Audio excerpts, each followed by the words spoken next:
Discovered in England in the mid-1500s, giving birth to the pencil industry. In 1795, a French chemist invented a new type of pencil lead, made of graphite powder and clay fired in an oven, making it possible to produce leads with different hardness.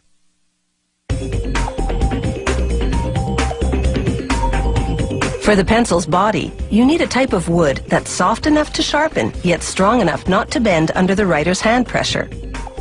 This German pencil factory uses cedar from California.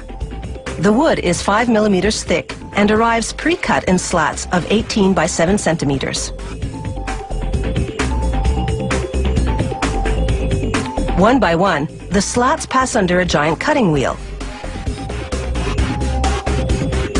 It carves grooves that will become the channel down the middle that holds the lead.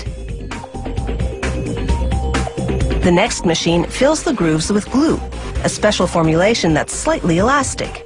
This cushions the lead so that it's less likely to break inside the channel. Every second slat moves on to another conveyor belt. The ones that stay on this line head toward the machine that lays in the lead.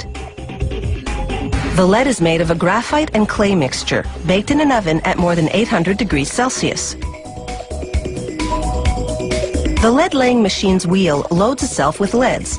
Their spacing matches the grooves in the slats. It's the same process for colored pencils, only the leads are made of wax, clay, and pigments, with no baking required.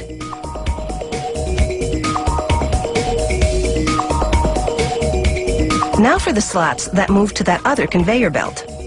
An automated arm flips each one over, slides it across a glue applicator, then drops it onto a leaded slat on the other conveyor belt.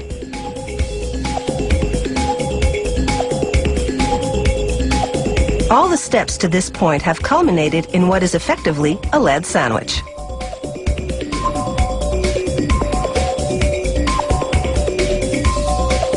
Now a plunger squeezes those sandwiches together with a full ton of pressure. It compresses them for an hour while the glue dries. After that, it's just a matter of slicing the sandwiches into pencils. This shaping machine makes the hexagonal profile in 2 steps. First, its upper cutter forms 3 sides on top, then its lower cutter shapes 3 sides on the bottom. As soon as the bottom side is cut, the pencils separate.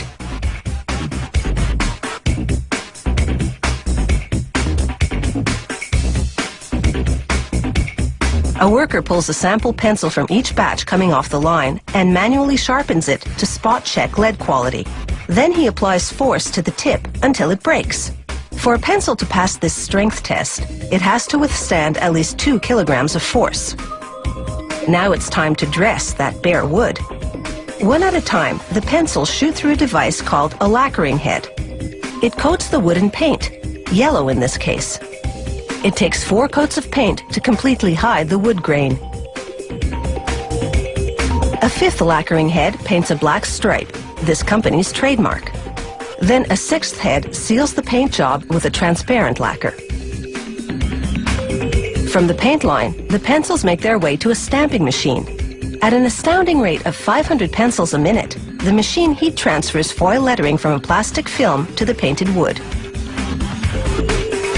Last stop, the rubber-tipped assembly machine. First, it squeezes the top of the pencil to slide on an aluminum ferrule. Then it inserts a rubber eraser into the ferrule's other end and squeezes that tight.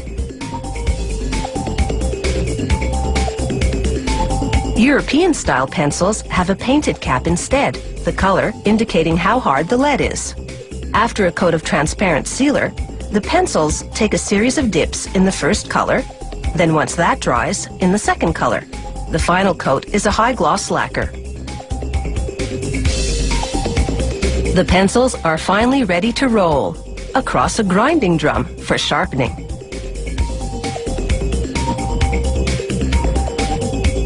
By the time they roll off, they're pointed perfection. Looking as good as they perform, today's pencils sure have the